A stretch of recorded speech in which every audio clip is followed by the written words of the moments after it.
As a man of means, Draco Malfoy could have chosen to live a life of leisure, political meddling, and casual blackmail like his father before him. However, his acquittal by the Wizengamot was accompanied by strong recommendations that young Mr. Malfoy strive for such laudable pursuits as the common good, altruism, and redemption in the public eye. And so, after a few years of sowing his wild oats, and a great many curses, on the continent, Draco had returned to London, where he made short work of the Auror training program, 3 years down to 1.5, if you please, and joined that noble office. Draco had been strategic in his choice of career, of course. Being an Auror offered just enough heroics for positive coverage in the news and just enough ministry-sanctioned murders to keep him interested in the job. Draco was an excellent Auror. Something about very nearly becoming a dark wizard himself gave him rather useful insight into the minds of naughty wizards and witches. The problem with competence, however, was that it was rewarded with increasingly complex cases by the head of the Auror office, a certain Madame Nymphadora Tonks. And so, our opening scene, a Monday morning, sometime in January. Amidst the greying cubicles of the Auror office, Tonks was doling out the month's Class A assignments to her top Aurors like a vindictive Father Christmas. "Montjoy, you're off to Hethpool. 3 Muggle children found dead with their livers removed. That hag coven from Stowe might have regrouped." A folder containing the case material was slapped onto Montjoy's desk. "Buckley! Suspected necromancy and other foul play, Isle of Man." Buckley accepted the proffered case file with a grimace. "You're to take Humphreys with you. Mind you be a good mentor and don't traumatise her too much." Tonks rounded the corner to the next cubicles. "Potter, Weasley, you're to continue with the vampires and Dales, but if you don't make further headway, I will get personally involved. Half of Yorkshire will be sucked dry at this rate. Noggin, some idiot is experimenting with transmogrifying torture on Muggle prostitutes in Glenoose. I won't notice if you bring him in with a few missing appendages."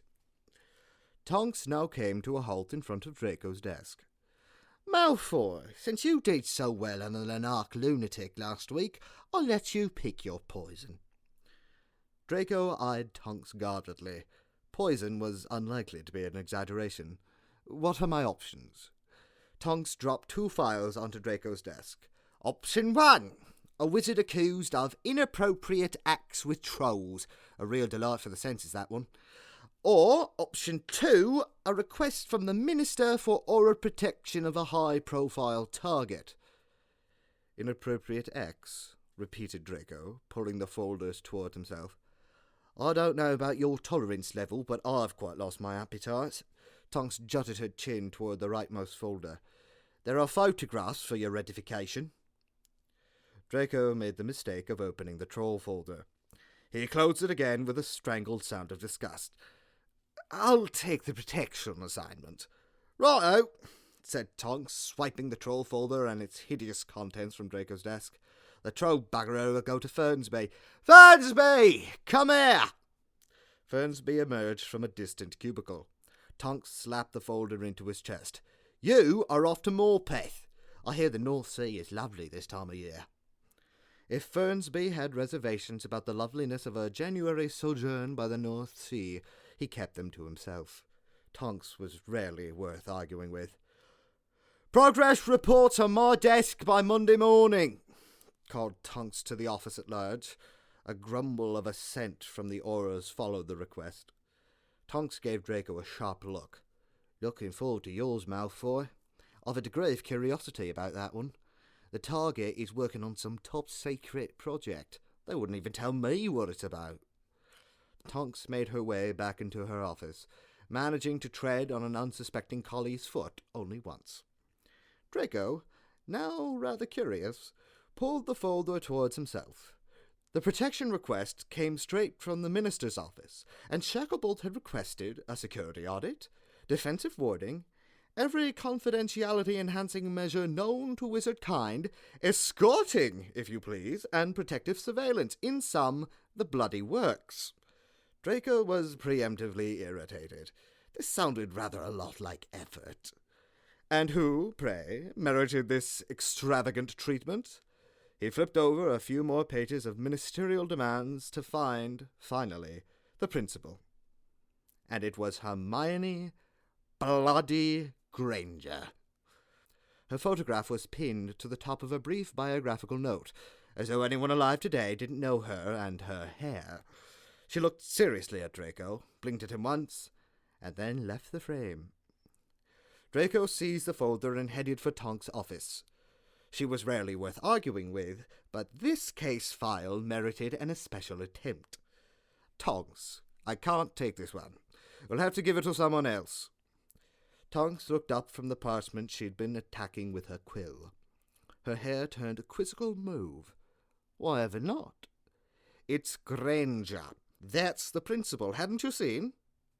And? We don't exactly get along, said Draco in a vast understatement.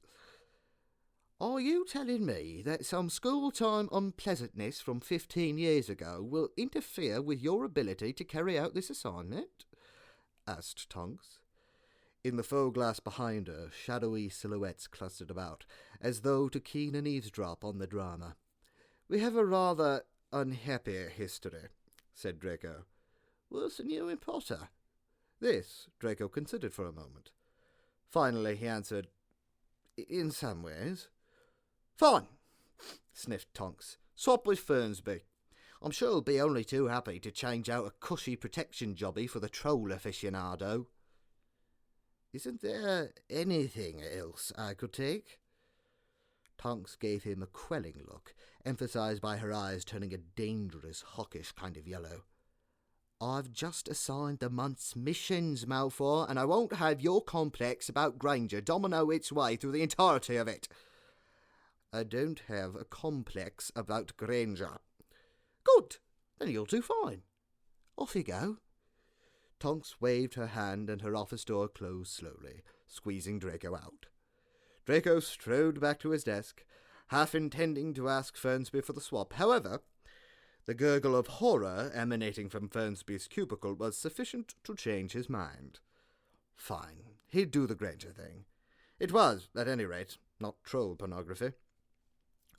Draco sent Granger a coldly professional note stating that he would be pleased to meet with her at her earliest convenience to discuss the minister's protection request. Granger sent back an equally cold note indicating that the minister's request was an overblown reaction on the minister's part and that she would be dealing with it shortly and to please disregard it. Draco did not respond, but enjoyed an afternoon off instead of informing Tonks of this fortunate development immediately. Then Granger ruined everything by writing again, indicating that, to her disappointment, the minister had not changed his mind, and was forging ahead with this, disproportionate and illogical in her opinion, plan of action. Would Draco be available to meet at 9 o'clock this Thursday? The Granger Laboratory, Trinity College, Cambridge. As he tossed the missive into the fire, Draco thought, Cambridge, of course. How could we expect anything less from Hermione Granger? That Thursday, Draco arrived at Trinity College at the beastly hour of 9 o'clock. The porter at the gate didn't glance twice at his robes. Many of the muggles wandering about were also wearing long black gowns. But he did give Draco a sharp look when he said he was there to see Granger. Dr. Granger, said the porter, have you got an appointment, sir?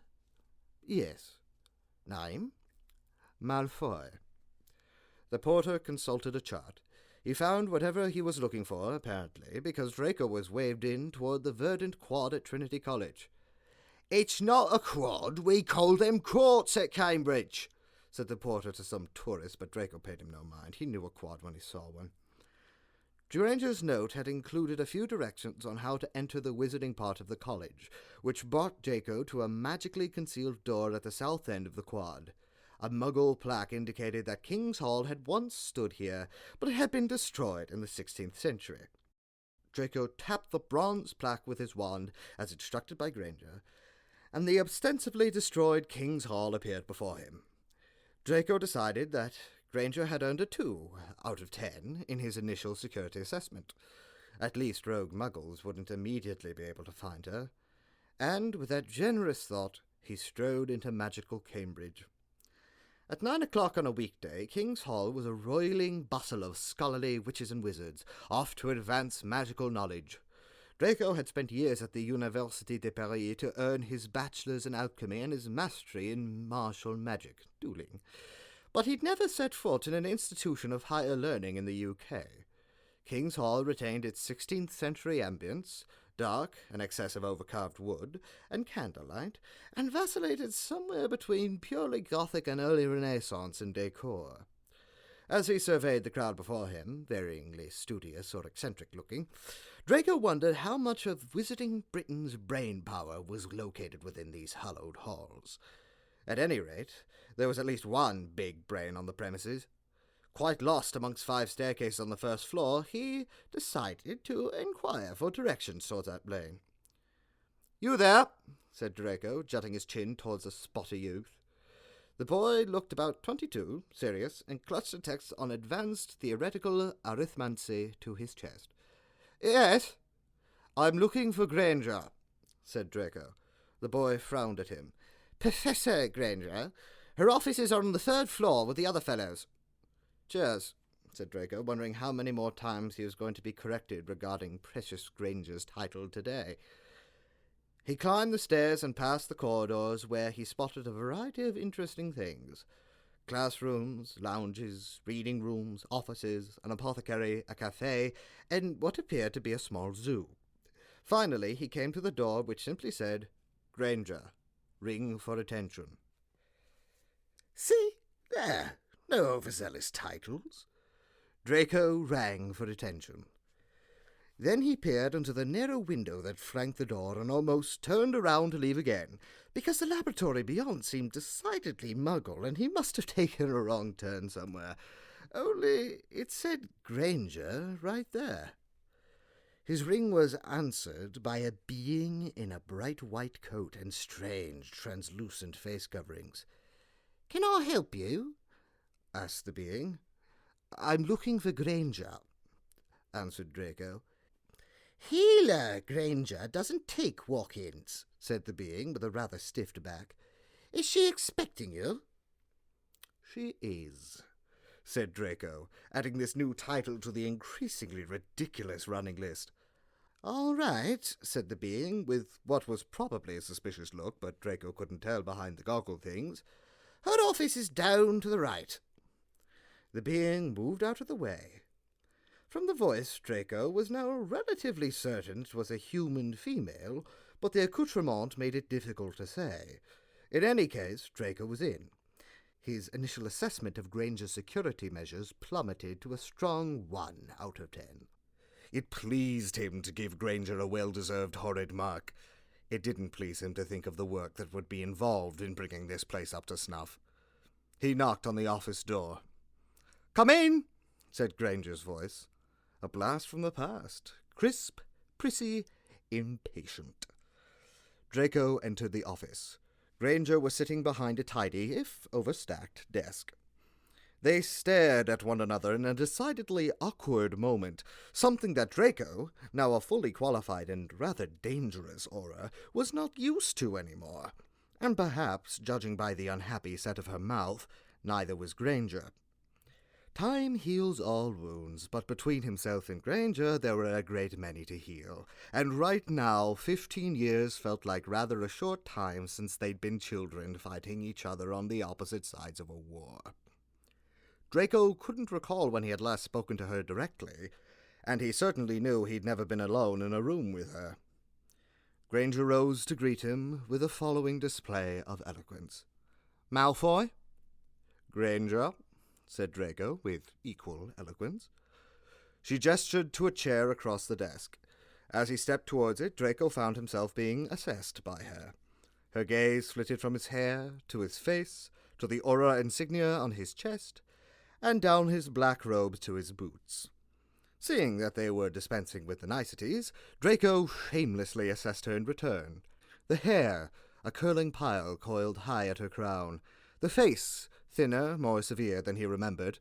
The same strange white cloak as the being. The black jeans, so muggle. The casual trainers.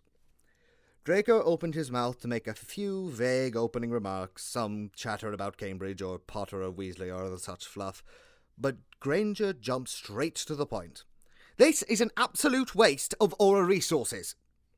The lack of finesse was quite typey for Granger. Some things didn't change. Draco settled himself into his chair. "Give me a bit more to go on, and I can make a case to Shacklebolt to withdraw the request. I've no more desire to be here than you." Granger pursed her lips at him. Draco wondered when McGonagall had apparated into Granger's chair, and where Granger had gotten to. "All right," said Granger at length. "A fortnight ago, I updated Shacklebolt on the process of a certain research project. A research project which is not under the Ministry's purview, nor funded by it, by the by. I was sharing what I thought was a bit of good news with a long-time friend and mentor, who happens to be the Minister of Magic. Apparently, the news was too good. Shacklebolt fears repercussions, as the project will have implications for a certain segment of the population." "What implications?" asked Draco. "Which segment?"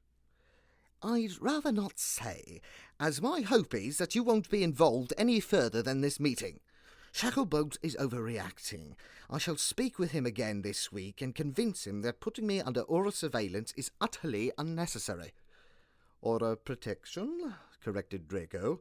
"Aurors of his caliber weren't assigned to two-bit surveillance jobs, thank you." "Call it what you will," said Granger.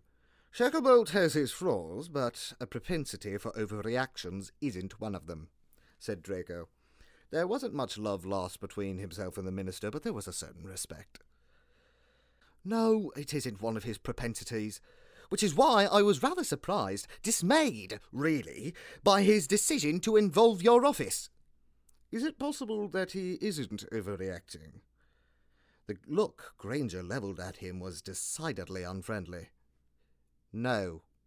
"You don't think that this breakthrough or discovery of yours is putting you at any new risk whatsoever?" "Not at the moment. First, no one knows about this development other than Shacklebolt himself and, to varying degrees, my staff, all of whom I trust implicitly. And second, though I've made a breakthrough, I haven't quite solved the issue yet. That will be the work of at least another year. I won't be on the front page of the Prophet asking to be murdered tomorrow." Draco's eyebrow twitched upwards. "Shacklebolt thinks you're going to be murdered?" "He thinks, probably rightly, that some people won't be pleased about my breakthrough." Draco decided that he needed to speak to Shacklebolt. Perhaps he'd be less cagey than Granger and disclose something useful to the Auror assigned to her. He found himself truly curious now about the nature of this good discovery. His next question was carefully phrased. He didn't want to cast aspersions on Granger's heritage. Gods forbid, he was already on thin ice everywhere on that front. But there were things she mightn't know as a Muggleborn. Might Shacklebolt be aware of certain wizarding predilections or biases that you aren't, that would be a cause for concern? Granger took a breath, as one might if one was summoning one's remaining patience. "If I told you I'd solved world famine, or something equally wonderful, would you pause to worry about the actions of a few naysayers?" "One naysayer would be enough to dispatch a do-gooding researcher, especially one who keeps a laboratory secured with a third-rate locking charm and some chicken wire." One of Granger's knees began to bounce. It brought to mind a cat twitching its tail in annoyance. "So have you?" asked Draco. "Have I what?" "Solved world famine." "Nothing so grand. That was an example." "Where do you keep your findings?" asked Draco. Now it was Granger's turn to raise an eyebrow, which was the entirety of her response. Draco gestured to the officer around him in the laboratory on the other side of the door. "I've identified a dozen vulnerabilities already, and that's only what I saw in the 5 minutes it took to walk up here. If I wanted to work it out, I rather think I could." "Do you?" "Yes." Seeing Granger's smirk was something. However, it rapidly disappeared. "If we're talking of physical security, I haven't exactly had a reason to increase it beyond the usual measures until recently. I can assure you that I'm capable of warding my laboratory beyond a locking charm and keeping my data safe." "Perfect," said Draco. "Proceed with that. I'll be back in a few days to do a penetration test. If you satisfy that, and implement any additional measures I recommend, we may be able to convince Shacklebolt that you and your research are safe, and we'll be able to put this behind us." This challenge was doled out with a, quite laudable, Draco thought, minimum of arrogance on his part. Granger's eyes grew hard. The challenge was recognized and accepted. "Fine. And when will this penetration test take place?" "I'm not giving you a warning," said Draco, rising. "Do you think a real-world threat would?" "Brilliant," said Granger, rising too. Sarcasm roughened the edge of her words. "I do love surprises." They did not shake hands, and she did not see him out. Draco scheduled a visit with the Minister of Magic later that week. He sauntered past the minister's sour-faced assistant on the designated day, wondering who had pissed in her pixie puffs. Shacklebolt was as reticent with the details as Granger had been, but impressed upon Draco the importance of keeping Granger safe to complete her project, for the benefit of all wizard kind. It was all very grand and extremely vague. The only positive was Shacklebolt's evident pleasure that it was Draco who had ended up with the assignment. "I know you won't hesitate to get nasty, Malfoy, if any malicious individuals were to make a move against her." Draco accepted the backhanded compliment with a mock bow. "You're warming the cockles of my heart, Minister." Shacklebolt returned the bow with an inclination of his head. Then he grew somber. "She could change the lives of hundreds, thousands, for the better." "And yet neither she nor you will tell me what the project entails. Did she make you take a bloody vow of secrecy before she disclosed anything?" Shacklebolt raised his hands, not responding one way or another, and thus gave Draco his answer. "She would have the foresight," said Draco, throwing a fistful of flue powder into Shacklebolt's fireplace. "Cambridge." This was it. He'd given her long enough to prepare. It was late on Monday evening. King's Hall was quiet. Draco supposed that Granger was off having dinner or browbeating innocent undergraduates. He stood at the door of her laboratory, tapping his wand to his chin thoughtfully. However, before he had cast any kind of revelation charm or begun any sort of snooping, Granger rounded the corner. "Malfoy," she said, looking a little disheveled and out of breath. Draco filed her timely arrival away for future analysis. She was too clever for it to be coincidence, and yet he hadn't cast a single spell that would have made his presence known. Granger had forsaken her muggle clothing for green healer robes. She looked both irritable and impatient, and quickly confirmed both of those conditions by asking, "Time for your vaunted test, is it? How long will it take?" Draco did not appreciate her tone, which suggested that this might be an affair of several hours. "That depends on your warding. I'm thinking a quarter of an hour at the upper end." Granger's eyebrow rose at the cockiness of this rejoinder. "Good. Just did a shift at A&E, and I'm positively knackered." She waved her wand and, with a rather impressive display of transfiguration, not that Draco gave any sign that he was impressed, she transformed one of her hairpins into a glossy wooden chair, upon which she perched herself to observe him. Draco didn't mind an audience, especially when he was going to systematically dismantle the audience's attempts to keep him out and teach her some humility. Draco turned his attention back to the door. "A&E? I thought you were a researcher. The MNHS is chronically understaffed. I take shifts at St. Mungo's to help out. Keeps my healing skills sharp." "Good of you." After a few revelation spells, Draco had to hand it to Granger. She'd done her homework. Not a surprise, really. The protective enchantments that now warded the door to her laboratory were many, quite complex, and well cast. Draco got to work, but not without taking the piss just a little. Caterwauling charm. Insulting. I've learned to work from the lowest common denominator up, was the dry response. The basic intruder charms that followed were dismissed with a few wand waves. The Salvio Hexia was a good warm-up. Then Draco got to the good stuff. Forbius Ignus, Custio Porte, a hair-trigger confundus aimed directly at his head, revealed only when he'd peeled away the other two wards, a sneaky blinding hex that just seemed mean, a balding jinx that was decidedly unsportsmanlike, and a concealed confringo on the door handle itself for anyone stupid enough to touch it. Draco disarmed the ladder, a little touch and go, admittedly, and he did break a sweat, telling himself that at least if his face was blown off, there was a healer nearby who would be able to assist. The door unlocked. It had taken all of 4 minutes. And yet Granger looked unimpressed. Draco swung open the door to reveal a stone wall. Funny, said Draco. His face showed none of his disquiet, but he'd been wasting his time on an absolutely impeccable decoy. He waved his wand a meter further down the wall, and the real door to the laboratory appeared. Granger shrugged. I needed my staff to get in. They aren't experts at disarming wards, but they can handle a finite incantatum. Draco entered the laboratory to continue his assessment, his neck rather stiff. His audience waved her chair back into a hairpin and followed.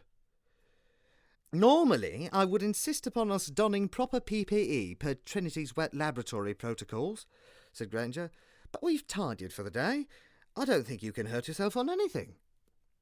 Once again, Draco didn't care for her tone, which, this time, suggested that he might otherwise off himself by accident.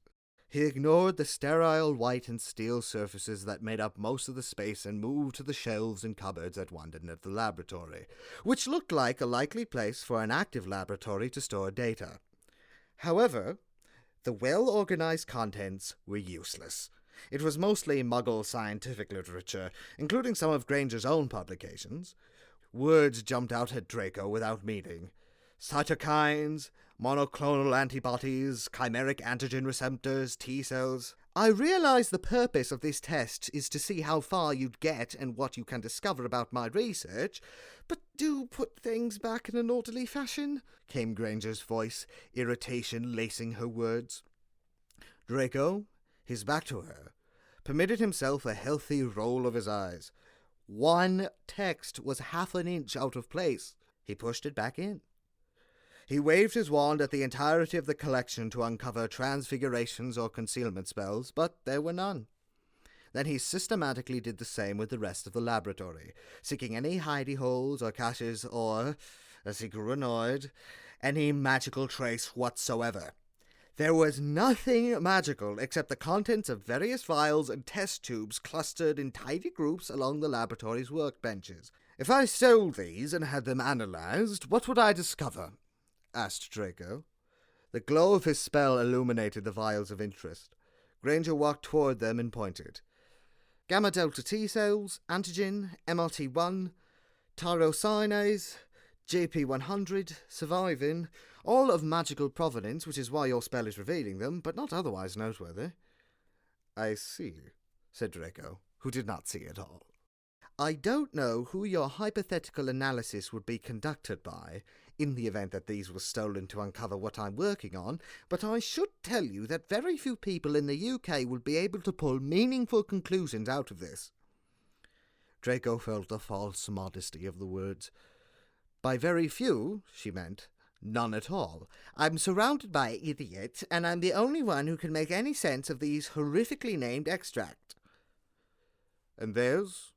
Asked Draco, pointing to larger, rather more familiar-looking vials along the back row. Your hypothetical analysis would discover perfectly brewed sanitatum, said Granger. That's a healing potion, she added, quite unnecessarily. A find of critical importance in the laboratory of a healer, said Draco, his annoyance lapsing into sarcasm.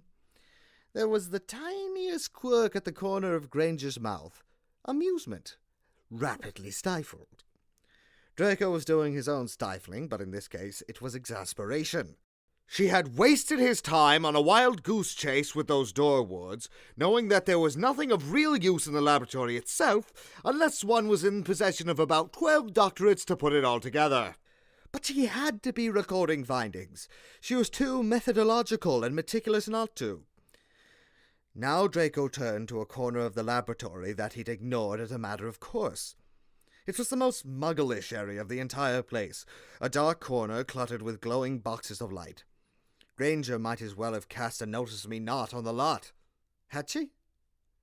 No, his detection spells showed nothing.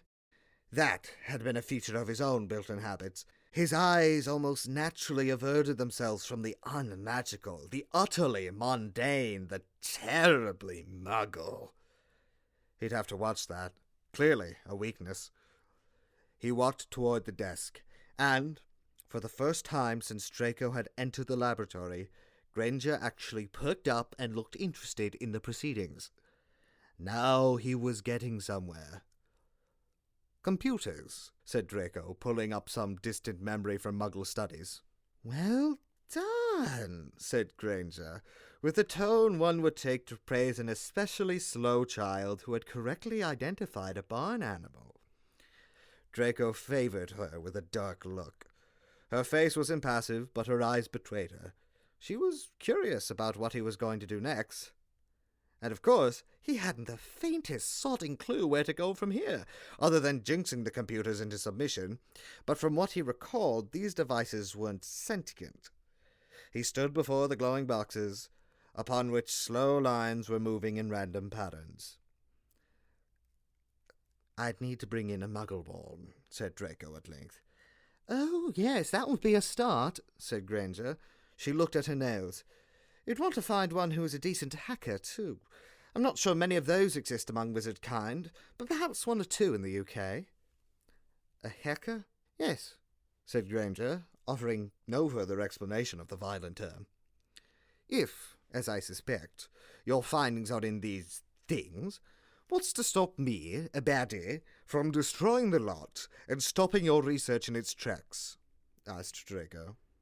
Granger shrugged. "It wouldn't matter. It's all in the cloud." "The cloud?" "Yes. I'd be out the cost of the equipment, that's all." "So your bog-standard dark wizard, up to no good, wouldn't have much to discover here?" "I'm afraid not," said Granger. "The walls at the door were an amusing puzzle. Thank you for wasting my time." "I wanted to see if you were as good as they say." Draco gave her a quick look, wanting to know who "they" was, because he did like to hear how good he was. Granger did not indulge him. "I had a few other ideas for hexes and things," she said, gesturing to the door, "but I hadn't the time." "So, no evidence of concealment, no written findings, computers, clouds?" Draco looked at Granger. "If I'm a baddie who needs information, what do I do next?" Granger looked at him inquiringly. "What do you do?" "I go after you," said Draco. He raised his wand and, a split second later, the spell hit her in the chest.